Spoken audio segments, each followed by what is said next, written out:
What do you say, Doc? This is the Ghetto Free Press. How you doing, man? Been a long time since we cut a video, so what's been on your mind, man? Not too much, my friend. Not too much. It's so good to see you again, and hello out there. And see, you've been very busy. Yeah, somewhat. Yeah. I learned a lot. I imagine you have all down in Meigs and different places down there dealing with what you're dealing with. Yes, sir. Yep. You get a chance to see it all. Well, I see quite a bit, I don't understand why certain leaders don't step up to the plate, though, and try to resolve some of these issues in the state of Georgia. Well, you know, it's hard to explain what's on people's mind these days. You know, if it's not a real hot issue, it seems like it got to be something hot that they can benefit from them being seen politically, you know. It's kind of difficult to describe sometimes, you know. But we being economically deprived it's another world, dog. Another world. That it is. I see that they filed charges, federal charges against the judge over there. Yep, Judge Robert S. Reeves. I hope it go well, but one thing I do know, I know that somebody got to start connecting the dots. Because the people in Gordon think it's just the people in Gordon, wherein you got many other cities in the state of Georgia going through the same identical thing. You're right. You're absolutely right. You're absolutely right. And the news media will tell the individual stories, but they won't tell the big story. Well, that's what we got you for. You know, you making up all the difference. So you get it out there. Well, I don't get paid, Doc, and gas costs money. I have a lot of people tell me they pray for me and they tell me God gonna bless you, but things remain the same, you know. Well, believe it or not, it's doing some good, Doc. Believe me, it's doing some good. It's exposing a lot of things that wouldn't be exposed that normally will be hidden behind the curtain and behind the veil, you know. But by you doing what you're doing, you pulling the cover off the veil, and then people see what's behind the veil, and that makes a big difference, Doc. It does. It do, and we need change, man. Change is something that's definitely needed, and it's something we're gonna look forward to. We're not gonna go back, and that's just the bottom line. You know, we got problems everywhere. We got problems here in Lowndes County, real problems. Okay, and we're gonna address those. I'm not gonna go into detail right now about a lot of things, but we are going to definitely get something done. Something got to change. Something gonna change. The economic strategy is rather bad. Man, these yellow flies. Yeah. I'm out here in the country. Yeah. Yeah. And things gonna have to change, though. You know, and it takes money for changes. And economic strategies. Everything. Everybody got to put something in. This church this morning, we talked about it, you know, about how you got to put something in to get something out. But it's rather annoying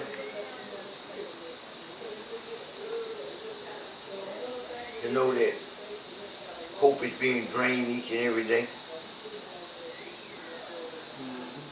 Yeah, you know, me, I've been in school. You know, I'm in my English classes now. Yes, sir. Yeah, I'm into that. And I've been doing pretty good on it. What were you taking before that? I was into my design and drawings and stuff like that. But I'm majoring in media design and game animation. And it's going pretty good. That's good. It's going pretty good. Going pretty good. And I'm also working on a book called Chicken Scratch. Yes, sir. And I'll be talking about that a little bit later. And it's going to be talking about my life and what the struggle has been, you know, and reveal a lot about myself and about what really takes place in the federal judicial system and what it's about to explore change. And we'll do a video on that at some point in time. Okay. You know, but I'm just so glad and proud to see you doing what you are doing. And I just want to tell you, keep doing it, man. Well, I don't know, Doc. It seemed crazy to me. I look back over it. But somebody was crazy before me, and that's how we got where we are today, I guess. Yeah.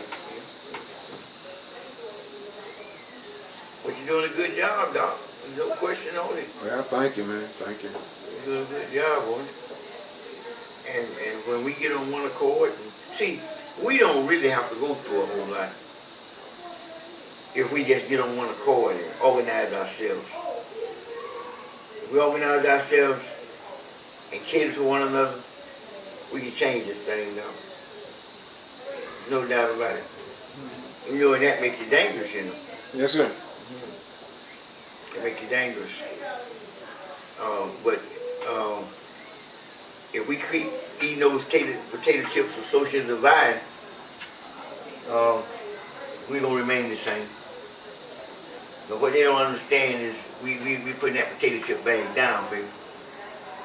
Yeah, social divide. We're going to pick up something a little bit better. Economic stimulation.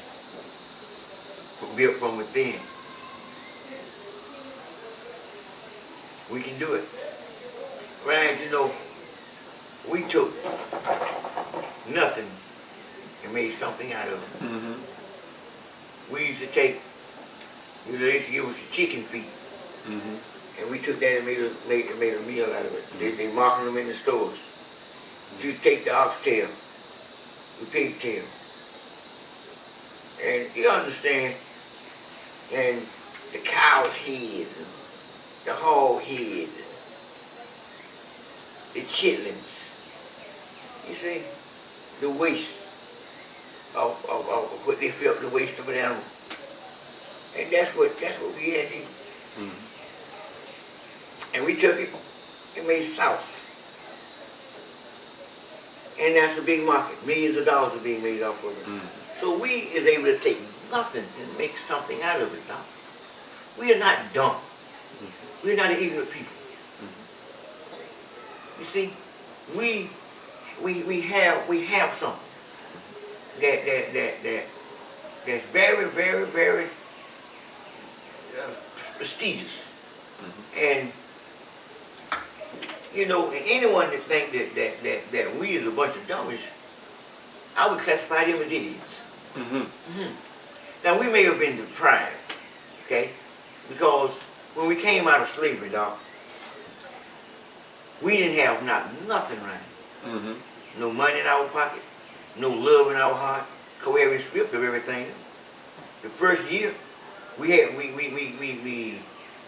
have nowhere to live, so we worked for food. Well, that's right. Now, how in the world could you have a family and all you could do is work for food and sleep under a tree?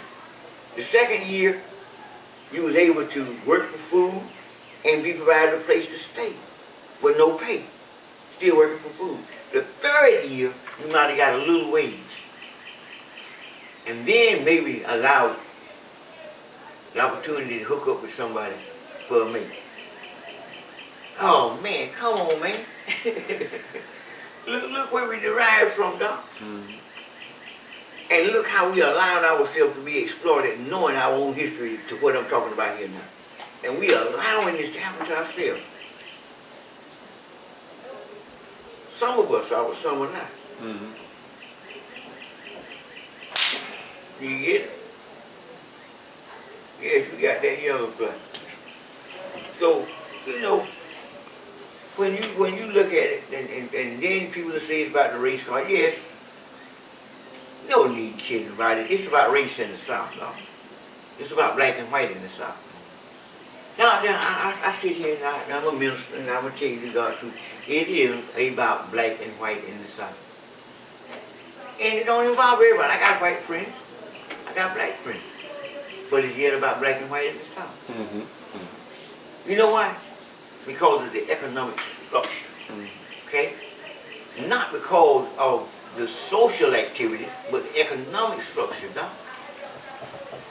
See, on the social side, it shows where we can socialize and have a good friend. You got a black friend, you have a white friend, you have a Hispanic friend, and say they are in the same boat with you. Okay? Now, he's economically oppressed along with you. So well then you on the level of equality then, because that's your white friend and he ain't got nothing, you don't have anything, and you both are trying to strive to make it. But when it comes to economics, the superstructure, the superpower, he's not included, neither are you. He's classified as what they call a nigger, just as they classify you as a nigger. You understand? And then, you know, that's a harsh, foul word to be using. But that's what they classify you as. I'm not calling nobody no nigger. You understand? But that's how they classify. That's the classification. Behind the scenes, and sometimes folks, you know, by that girl, that lady called the lady down there, just openly called out a nigger, man. You understand what I'm saying? And that lady, and so, ain't no need in us trying to sugarcoat it. Now, if we gonna fix it, let's work on fixing it. And how we gonna fix it? There's no need trying to work on it socially. Everybody starts at home with moral principles and standards. We all is aware of all of that, happy horse. We're all aware of that. But let's talk about the economic structure of where the true power source lies. Let's talk about the true economics of it. Are the people that's the power brokers willing to share that power? No, they are not. Okay? They lynching from the bench. They're harassing you on the street. And they're exploiting the communities with property. Promoting social disaster. So we buy into it because we feed into it like a feeding frenzy. What other choices do what choices do a lot of people have, man? If you become the good guy, and all good, you're gonna starve to death and wither away. Now, if not that, you're gonna do what they do. Right on the corner. I'm not gonna do it. But the bottom line is the social structure of it is, and the trend is that they're going to deal with whatever resources that make funding available. Now, if that's gambling, it's gambling. If it's drugs, it's drugs. If it's theft, it's theft. So whatever the case may be. But in the hood, it's a combination of all of it.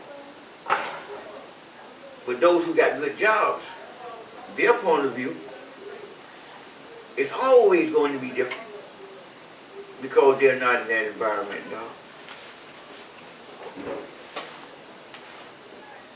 No, they say it's not about race. Biggest lie ever been told. What is it, Doc? Biggest lie ever been told. It is about race, dog. And we're not promoting racism. I'll be the last man that want to promote racist point of view. I brought a federal civil case in federal court, 12 long years, thank you, justice and equality by the law. That's why I can tell you for a fact I know it's about race stuff. You see? Now, here we got a president, it's a black president, and he's sitting in Washington, behind another president called George Bush. Am I right? And George Bush just signed a document that shouldn't even be in existence, saying that blacks should stay in this country for 200 more years. That means that my great grandchildren can be expelled from this country, man, if something so happens to go wrong. Why do such a document still exist? Because it's about race, baby.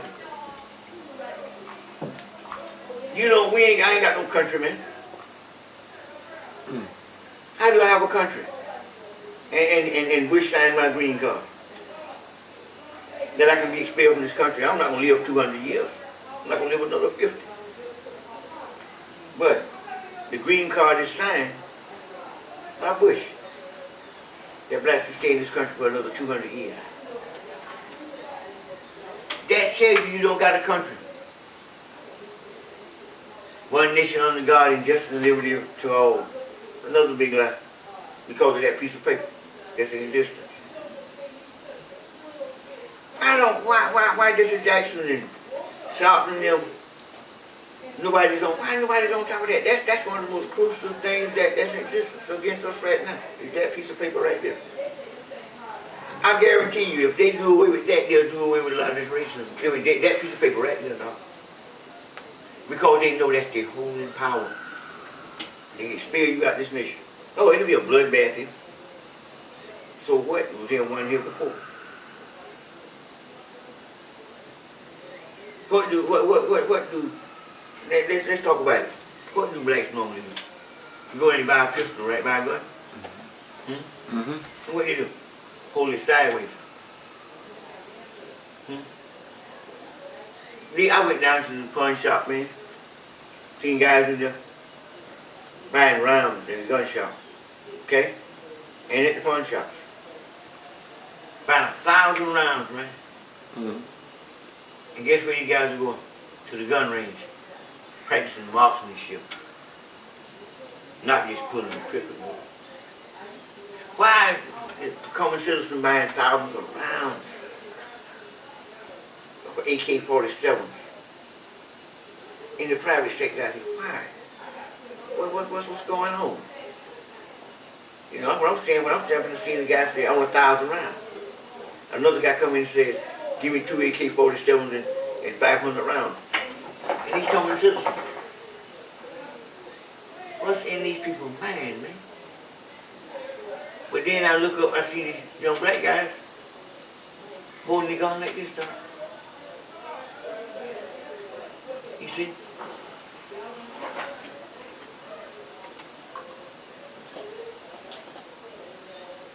Not good, dog. It's not good at all. One marksman take up 50 minutes by himself versus somebody shooting the wild card, dog. It's something going on, dog. In the minds of people. People feel threatened. People feel threatened for some reason. That's the only reason I can see a person come in and want to buy 1,000 rounds. And 2 or 3 AK-47s. I could see it if it was just one guy, but this guy, I'm seeing several of these people come in and they load up on all this heavy artillery, arsenals.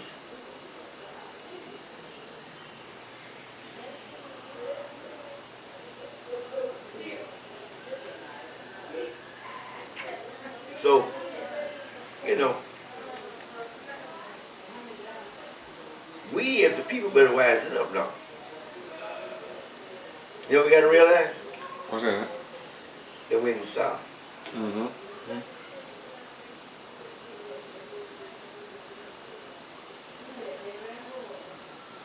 You know the facts we got to face?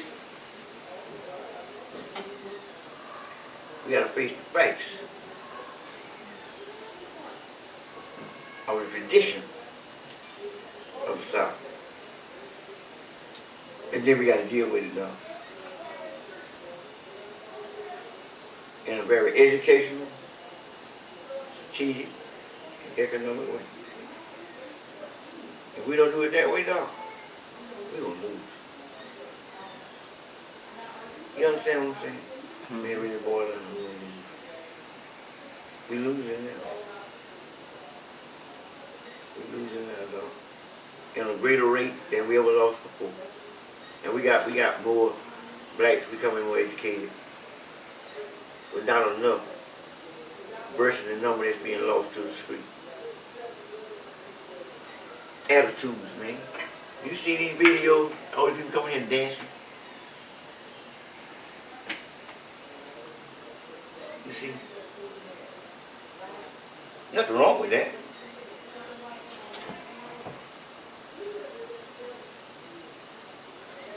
But it displays that mentality, dog. Tyson got him, bro.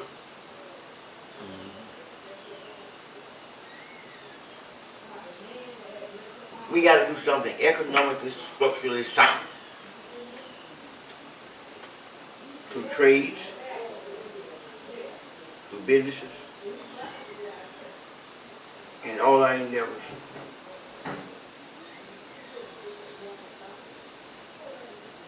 But don't let anybody fool you, dog. The poor white is considered like a black.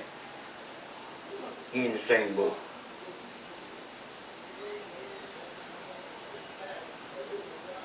Integrated segregation is what we're dealing with. That's about all I wanted to chat with you on, man. You know, just so good to see you. Yes, sir. And keep doing what you're doing, dog. Glad to see you with the message. Glad to be back here in Valdosta. I'll be on the road, be leaving out tomorrow, heading back out. But thank you for thinking enough to cut the video. We used to cut a lot of them together. We don't cut that many, so thought I'd hear from you and do what we do.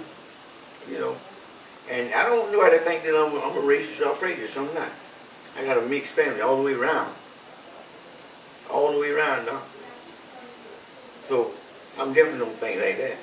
But the fact of it is about black and white in the South. Not only your family, your very basic roots are white. Yeah. You mixed into white people. Right. Sometimes people ignore that, but I don't want to get in that right now. All right, brother, this is Ghetto Free Press. Thank you very much. Peace, brother. Yeah, peace be unto you, my friend. Bye-bye, we go.